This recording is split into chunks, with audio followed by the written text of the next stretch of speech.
Welcome to the Deep Dive. I'm Hector. We're standing at the edge of the SaaSpocalypse. And I'm Vesper.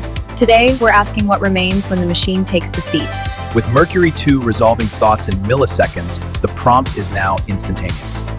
Which means the only thing left to build is the resolution. Let's dive in.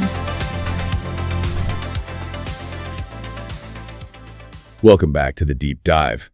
Before we even get into the material today, I want you to just take a second and look at the date on your phone or your watch. Yeah, it's March 1st, 2026. Right. Today is March 1st, 2026. And if the massive stack of research we have on the table today is accurate, Which, looking at these reports, it seems pretty undeniable. yeah, we might actually look back at this specific week as the moment we officially hit the wall. Or, I don't know, maybe the moment we crashed right through it. It definitely feels like a threshold moment, doesn't it? I mean, we've been talking about exponential curves in AI for years now. Decades, really. Right, but usually you're just looking at a chart on a screen this week. It feels like we're actually feeling the G-force of that curve, like that stomach drop you get on a roller coaster. The G-force. That is a great way to put it, because we are looking at two massive colliding forces today for this deep dive. On one side, we have this new piece of tech from Inception Labs called Mercury-2, which is moving so fast, it's effectively infinite. And on the other side, Right. we have us, the biological bottleneck. the part of the system that still needs coffee and, 8 hours of sleep. Exactly. And the friction caused by that collision is creating what our sources are calling the resolution inversion. So we've got a viral report on a crisis in our classrooms, a $300 billion wipeout in the stock market that happened in, 48 hours? Yeah, less than 2 days. Insane. And a philosophy that says we might literally be forgetting how to think altogether. It sounds incredibly heavy, and frankly, some of the data here is pretty alarming, but our mission for this deep dive is actually pretty optimistic. Right. We're not just here to doom scroll. Exactly. We're going to explore what the sources call the NSH Mandate. Think of it as a survival guide for this new era. The central question for you listening is, how do you remain sovereign? How do you stay in the driver's seat when the passenger next to you is thinking at 1,000 tokens per second? Is this new speed an actual strategy we can use, or is it just noise? That's the core of it. So let's start with that number, 1,000 tokens per second, because that metric is the catalyst for everything else we're going to unpack today. It really is the dividing line. We've all been using things like ChatGPT and Claude for years. They were impressive.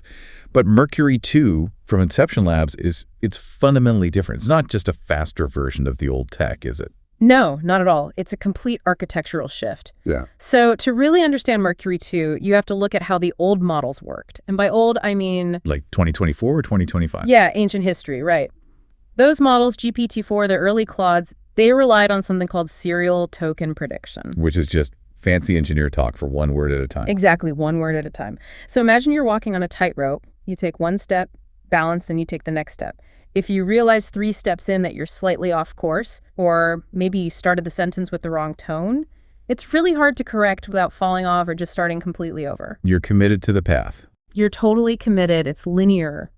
So if the AI made a slight logic error in the first half of a sentence, it kind of had to double down on that error to finish the thought. Precisely. It was basically hallucinating its way forward, step by step.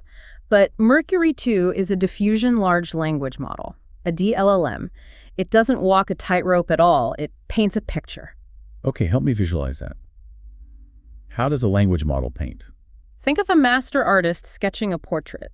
They don't draw the left eye perfectly, detailed lashes and all, and then move to the nose and then the right ear. Right, that will look weird. Yeah, they sketch the rough shape of the whole face instantly. It's blurry, it's noisy, but the entire structure is there from the start. Then they go over it again and shop in the lines. Then again, to add shading, they are refining the whole image simultaneously. So Mercury-2 puts the entire argument or the entire code block down on the page at once in this rough state and then cleans it up. Yes, it denoises it. It uses parallel reasoning. And here is the absolute kicker. Because it sees the whole picture at once, it doesn't get trapped in those linear logic errors. Because it already knows the ending. Exactly. It can fix the beginning of a paragraph because it already knows how the paragraph ends. It's reasoning globally, not locally. And it's doing this whole rough draft and refined process At 1,000 tokens per second. That is just... It's roughly the speed of reading an entire novel in the blink of an eye. That's terrifyingly fast. Yeah. But here's the part that really stuck out to me in the research. It's not just about raw computing speed. It's about the type of thinking it's doing. You know how psychologists talk about System 1 and System 2? Right. Daniel Kahneman's famous framework. System 1 is your gut instinct. It's fast, automatic. Like when you hear a loud noise and you immediately duck, you don't think about it. It's purely reactive. Yeah. And System 2 is slow, deliberate logic. It's solving a complex math problem or, writing a thesis defense. And usually, you can't have both. You could be fast and shallow or slow and deep. You definitely can't write a thesis in the time it takes to duck from a loud noise. Well, until now. Mercury-2 gives you that deep, complex System 2 reasoning, but it delivers it at the exact speed of a System 1 gut reaction. It literally collapses the time required to think deeply. And that changes the human-machine relationship entirely. Because before this, AI was, it was like a really smart consultant. I'd send off a prompt, go get a coffee, come back and read the report. There was a latency barrier. I had to wait. And that wait was actually crucial. That wait reminded you that you were the client and it was a service. There was a boundary. But when the response is instant, the barrier just dissolves. It stops being a consultant you wait for and starts becoming a nervous system you think with. A nervous system you think with, which sounds like an incredible superpower. I mean, who doesn't want to think faster? Yeah. But then you look at the fallout. Because while the tech world is popping champagne over Mercury-2, the education world is basically panicking. Yeah, we have to talk about that Fortune report. The headline alone is brutal. Gen Z is a failed pedagogical experiment. It's highly provocative. It feels a little aggressive, honestly. Every generation thinks the next one is doomed. Is this just, old man yells at cloud? It does feel that way at first glance, but to be totally impartial here, the data underneath their claim is significant. They're calling it the reasoning crisis. Yeah. And the report makes it very clear they aren't saying these students aren't intelligent. It's not an IQ drop. Right. It's a process failure. They're arguing that students are literally losing the process of reasoning. Because the answer comes too fast. Because they're skipping the friction. Think about how you actually learn a hard concept. You read it, you don't get it, you try to write an essay on it, you get stuck, you stare at the wall for 20 minutes, you get frustrated. I remember that well. That struggle, that friction is the learning. That's your brain actually building the neural pathways. And Mercury-2 removes the struggle entirely. Completely. The report describes this doom loop. A student gets an assignment, they drop the prompt into the AI provides a perfect, fully reasoned answer instantly. The student reads it, nods, says, yeah, that sounds about right, and submits it. So they aren't generating the logic at all. They're just verifying the output.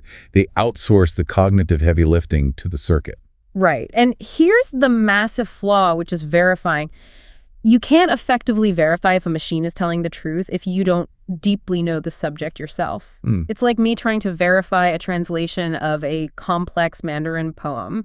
I can look at it and say, yep, those are Chinese characters, but I have zero idea if it captures the actual nuance. It reminds me of GPS. I used to actually know how to get around my city. I had a mental map. Now, if my nav app goes down, I'm lost 3 blocks from my house. I've completely outsourced my sense of direction. That's a perfect analogy. And the danger is if you never learn to navigate, you aren't really driving anymore. You're just a passenger in a car that's driving itself. But let's look at the other side of this, because we do have a counter-argument from Microsoft in our stack. Their paper, Teaching in the AI Age, basically says, look, the calculator didn't destroy map. It just changed what we teach. Right, and we need to balance the perspectives here. Microsoft is strongly arguing for what they call new literacies. They say we shouldn't ban the tools, which is honestly impossible anyway. I'd love banning it. Exactly. They say we should teach students how to prompt these models, how to rigorously check them and refine them. The phrase they use is that teachers need to stop being answer keys and start being guides. So the test isn't, do you know the fact? The test is, can you tell if this extremely proficient machine is lying to you? Basically, yeah. AI handles the routine generation. Humans handle the oversight and reasoning. That's the dream partnership Microsoft is pitching. But the Fortune report is warning us that without intentional friction, without forcing students to do the hard, unassisted thinking sometimes, that reasoning muscle just atrophies. You can't be a guide if you don't know what a good destination looks like. So we have this crisis of cognition in schools, which is sort of a slow burn disaster. But while that's happening, the economic impact of this new speed was incredibly violent. We have to pivot and talk about what happened in February. The SaaSpocalypse. Oh man, The week the software industry just melted down. I remember just seeing the stock notifications pop up on my phone.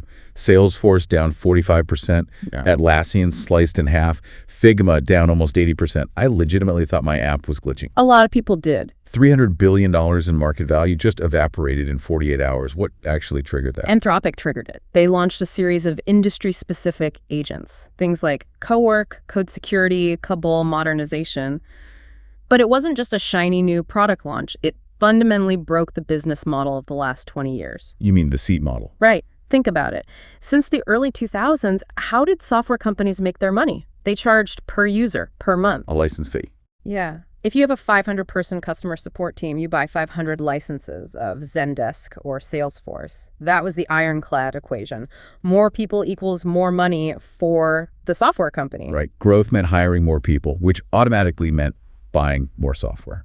But these new Anthropic agents, they don't help the human do the job. They just do the job. Wow. Suddenly, that 500-person support team can be run by 50 human supervisors. You're just overseeing a swarm of AI agents. So if you're Salesforce or Zendesk, you just lost 450 seats of revenue overnight from that one client. Exactly. A 90% reduction in your addressable market. The revenue model didn't just shrink, it shattered. Wall Street investors instantly realized that efficiency in the AI age means fewer humans using software.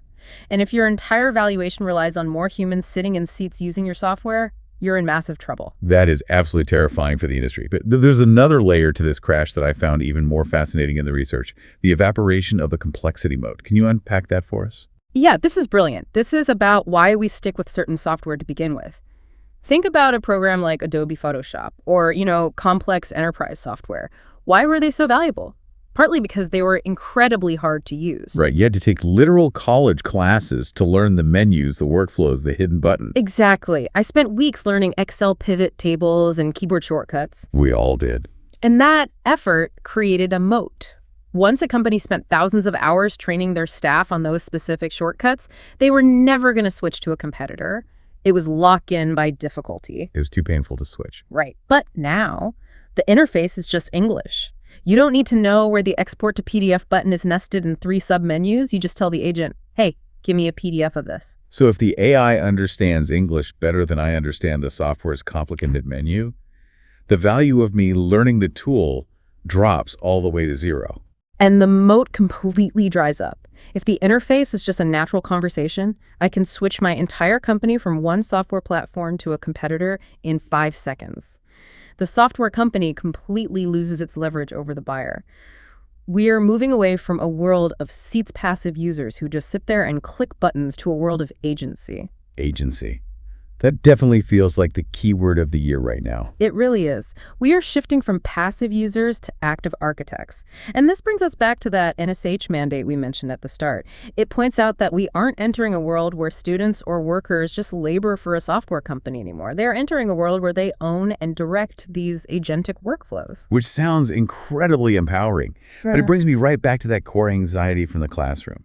If the machine provides the incredible speed, the coding, the essays, the workflow, what is left for the human? If I'm not the one clicking the buttons and I'm not the one doing the rough draft, what is my actual role? That is the absolute heart of this whole deep dive. This is the resolution inversion itself. And the source material uses a really unexpected analogy to explain this.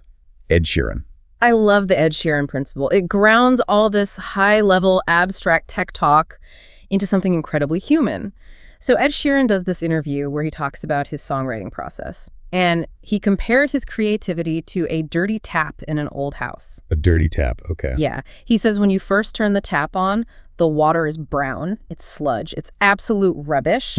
But you can't just turn it off in disgust. You have to let that rubbish water flow. You have to get the bad ideas out, the terrible cliches, the weak melodies. You have to clear the pipes completely before the clean, clear water can finally start flowing. And in the context of our AI discussion, Mercury-2 just gives you the clean water immediately. Exactly. The AI skips the sludge. A prompt represents infinite potential. It's free, it's instant, and frankly, the output is usually pretty good. But resolution, the uniquely human act of creating something that is truly yours and matters, requires the mess. It requires the rubbish water. Because if you skip the bad ideas, you never develop the taste required to recognize the good ones. You never actually develop your own unique style. Spot on. Resolution is the act of collapsing all that infinite potential into one specific focused outcome. And that act has a cost. It costs effort. It costs friction. The philosophy here is that if you skip the cost, you essentially skip your own identity. Which naturally leads to this concept of the successor system in our educational sources. The idea that we need to fundamentally stop grading the final essay or the final output. Because the final essay is completely worthless as proof of learning now. It could be generated flawlessly in a millisecond. The real value is in the audit trail. The audit trail. Yeah. The rough drafts, the crossed out lines, the terrible early ideas. The messy attempt is now vastly more valuable than a perfect, sterile AI output. There was this one visual in the research that just perfectly captured this for me. It described a scene of a student sitting at a glowing, futuristic drafting table. The AI prompt is right there, blinking, offering a million different frictionless ways to start the project. Do you want an outline? Do you want a draft? A summary? And what does the student do? They ignore the blinking cursor. They open a physical paper notebook, and they start sketching their ideas out by hand with a pen. It almost feels like a rebellious act in 2026. It is. It's intentional friction. The student isn't doing that because they're stupid or inefficient. They are doing it to maintain their sovereignty. They are making a statement: I will determine the core direction of this ship before I let the machine accelerate it to 1,000 tokens per second. That is the resolution generation right there. It's not the people who can just type a prompt the fastest. It's the people who know what to prompt in the first place because they've done that messy, difficult thinking beforehand. And we need to emphasize that this isn't just dorm room philosophy. This is happening in the real world, in the Fortune 500 right now. We have Hector's data on real-world practical deployments. This isn't theoretical future talk anymore. Right. Let's look at who's actually doing this today, beyond the hype cycle. Look at JP Chase. They aren't just using simple chatbots for internal HR questions anymore. They are using agentic AI for complex loan approvals and real-time fraud checks. These are massive financial decisions happening autonomously at machine speed. And Walmart. Walmart is running incredibly complex logistics and hyper-personalized shopping experiences through these agents. Paper is using them to offer literal 24/7 customer support without a huge call center. Unity is using multi-agent systems to handle massive technical support queues. Oh, and the research also mentioned IBM, right? Yes, IBM is doing full workflow automation, entire departments worth of processes handed over to agentic models. These aren't beta tests. This is production-level code running the global economy today. But there's a huge warning flag in the deployment data, too. Specifically from the healthcare sector. They call it the kindness gap. Yeah, this comes from Vesper's reporting, which was pulled from a World Economic Forum source. And it highlights a massive, massive risk. AI can spot anomalies in medical data way faster than any human doctor. It can diagnose incredibly rare diseases that a tired physician might easily miss. But when pure efficiency takes the lead, the actual care can feel completely mechanical. I can totally imagine that, getting a life-changing, devastating diagnosis delivered with 100% accuracy, but zero empathy. Just, you have 6 months to live, next patient in the queue. Exactly. It's chilling. The WEF report strongly argues that technology must be positioned as a companion, not a commander. The AI offers the clarity, the data synthesis, the possible options, but the human job, the irreplaceable part, becomes judgment. Judgment. That word keeps recurring across all these different sources. It's the key. If the AI handles the how the steps, the coding syntax, the supply chain logistics, the human absolutely must handle the why, the moral judgment, the empathy, the resolution. So let's try to bring this all together. For you listening right now, maybe you're driving to work or sitting at your desk, we have covered a huge amount of ground today. The mind-bending parallel speed of Mercury-2, the total collapse of the software seed economy, the crisis of reasoning and friction in our schools. It's a lot to process. Honestly, it feels like the very ground is shifting under our feet. It really does. But if we anchor back to the NSH mandate we discussed, there is a very clear path forward through all this noise. The mandate is remarkably simple when you boil it down. We are not training ourselves or our children just to use AI. That is way too small a goal. That's just training a generation of passive button pushers. We are training to remain sovereign in its presence. Because the reality is, you simply cannot outrun a machine that thinks at 1,000 tokens per second. It's physically impossible. No, you can't outrun it, but you can outresolve it. You can be the human who decides exactly where that infinite speed is directed. You can be the active architect, not the passive passenger. I really love that image to close on. The resolution generation. Moving from being just a user sitting in a seat to the architect of the entire system. That's the mandatory shift. It forces us to level up. We have to stop doing the robot's job, the rote memorization, the basic syntax, the repetitive emails, and actually start doing the human's job. The messy, difficult, judgment-heavy work of deciding what actually matters in the end. It sounds like we're all getting a promotion, whether we ask for one or not. We really are. And the interview for that promotion is happening every single day, every time we choose to struggle and think for ourselves instead of just hitting auto-generate. Well, thank you for walking us through this stack of research. It's definitely a scary time, but also maybe the most interesting time to be alive. I genuinely wouldn't want to be anywhere else right now. To you listening, here is a final provocative thought to take with you today. We talked a lot about friction and building the muscle of reasoning. But consider this. If we outsource all the friction of thinking to the machine, what happens to our memories? Because human memory is literally forged in the fire of friction and struggle. Yeah. If we never struggle to find an answer again, will we even remember the answers we're given? That's a fascinating question. Something to mull over. Thanks for listening to The Deep Dive. We'll see you next time. The complexity moat has evaporated. You don't need to outrun the AI anymore. You just need to out-resolve it. Keep the friction, keep the grit. The machine handles the steps, but you own the judgment. That's the handshake. I'm Hector. Vesper, final thoughts? The human element is irreplaceable. For Promptiverse Studios and the Successor System, I'm Vesper. Stay sovereign. See you next week.